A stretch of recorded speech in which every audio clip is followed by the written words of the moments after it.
Hello YouTube, this is Magnolia Mo and you are watching my channel. I'm back with another video. This one we are going to talk about the process that I went through for my home theater build. So in essence, home theater build.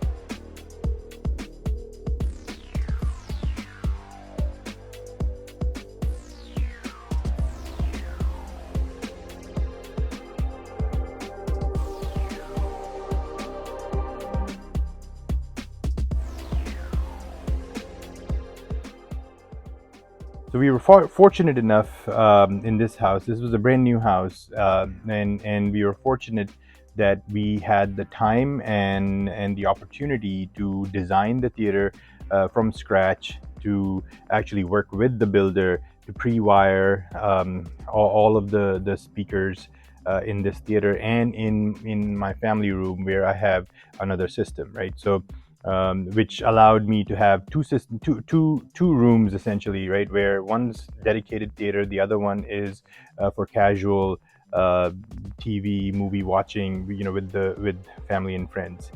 In this room, I wanted to have the ability to run a 7.2.6 system, right? So meaning two front heights, top, middle, and two rear heights.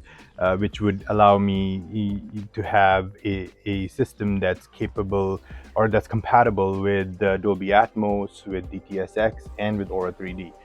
Right now, I'm only using the 4 ceiling Atmos configuration, but I can switch between the 4 Atmos ceiling configuration or the 6 with utilizing the front and the rear heights configuration anytime I want to.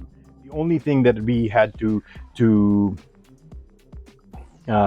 decide was, do we go the longer way in this room or do we go the shorter way in this room? The dimensions of this room are 32 feet long, 16 feet wide, and 8 feet ceiling height. And downstairs is 9-foot ceiling, and it's a large room. I think the area where the system is about 17 by 15, and I'll go over that in a few minutes as well.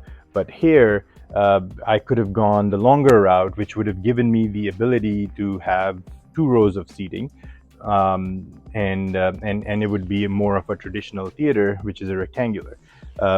But what that would take away would be this additional space that I have right now, right? This is where I can do my, make my YouTube videos. It's like it's a corner desk that I put in here, so I can utilize this space. There's space on the other side that I can utilize. By going the shorter way, it allowed me to have more space, but like on the sides where I could do other things. But what it took away was multiple rows of seating, and so right now I only have a single row of seating. And the issue there again is the drawback with that is my side speakers are not on the walls. As you can see behind me, they're actually in the middle of the room, so we had to wire them in the floor, and then have speaker wires coming up from the floor along with power on the floor if I get powered speakers, or like definitive technologies, or if I have seating that requires power, right? So we wired all of that, pre-wired all of that. I went online, I entered the dimensions of the room, and the site, basically the tool gave me all the distances for all the speakers. All I had to do was mark them up on the layout of the room, right? Once I was able to get the specifications and the distances, for the speakers from audioadvice.com, I actually took the the floor plan for this media room. As you can see, it's 1632 by 16. It's a little bigger than 32. It's about 33 by 16. I plotted out where the sofa is going to be, how far, where the center channel is going to be, the left and right fronts, based on Audio Advice's tool, and then uh, marked where the Atmos speakers would go, where the back surrounds would go, where the surrounds would go, and how the distance from the sofa to the center channel and all of that, right? And then once I had all the distances, I met with the builder, and then we went through, we marked all the locations before the drywall went in, and they went to work. Same scenario for the great room setup, right? So I marked the locations of the speakers. I didn't use Audio Advice for this. I just did it based off of where I wanted, or where my wife wanted the sofas and the love seats, and where I wanted our ceiling speakers, and where the sub would go. And then once again, met with the builder and worked on the actual wiring with them. Here is the actual build process. So this is the room. This is the cubby where I have the projector screen and all my equipment with just the framing. Here's the back of the room, which leads into my office with just the framing.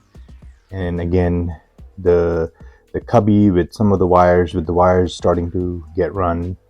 The back of the room, up top you can see the projector area, cubby again with the screen mount and the power outlet for the screen, the speaker wire hanging out. Here are the Atmos speakers, where the speaker wires hanging out right there. And then the projector mounting place with the HDMI and power and other cables run through, Atmos speakers, ceiling. Here's the back of the room with the back surrounds, the top, the rear heights, and the Atmos speakers. The cubby again, starting to get complete. Back of the room again, which leads into my office. With my son here, admiring. And here it is, the almost finished product. And here is the finished product. The media room, followed by our family room.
So there you have it. I hope you enjoyed this video of my home theater build. I wanted to share the experience with everybody, and hopefully you can get some important information from this. The most important thing I found while going through this process was the audio advice website, where I could actually put in the specifications of my room, and then take those measurements, that the distances that they provided, and then integrate them into the room layout, the room plan, the floor plan that I had for this house. And it made it very easy, after that, because all I had to do was just meet with our builder, provide them with the locations, of the speakers, whether it's in this room or downstairs, and they wired it all up. I'm not sure if I mentioned this, but we did, and we used 12 gauge wire, speaker wire, all across for the projector. I made the builder run a conduit for the HDMI cable, because in case if the cable goes bad, if it's in the wall, if it's in the ceiling, then it's hard to pull it. But with the conduit, I can just pull the cable, replace it, with whatever length or whatever HDMI cable I need in the future.